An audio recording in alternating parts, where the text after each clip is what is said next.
حضرت امام خامنه ای با نوشیدن شهد گوارای شهادت در ماه مبارک رمضان به ملکوت اعلا پیوست।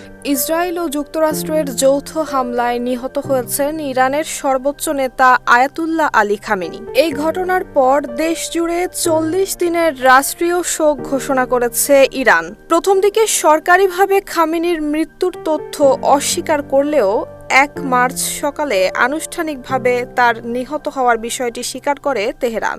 انا لله و انا الیه راجعون।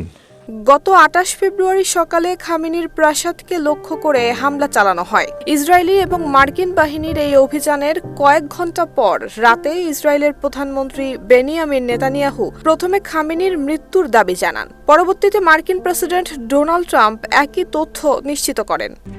RICL TMX, যুগের পর যুগ স্থাপনা থাকে মজবুত।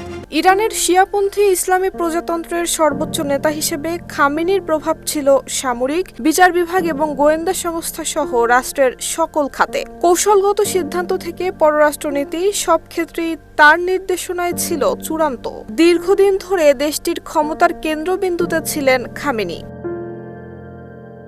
এই নেতার মৃত্যু মধ্যপ্রাচ্যের রাজনীতিতে বড় ধরনের অস্থিরতা তৈরি করতে পারে বলে আশঙ্কা বিশ্লেষকদের। ইরানের অভ্যন্তরীণ রাজনীতি, আঞ্চলিক শক্তির ভারসাম্য এবং যুক্তরাষ্ট্র ইসরায়েল সম্পর্ক সব ক্ষেত্রেই পড়তে পারে এর প্রভাব।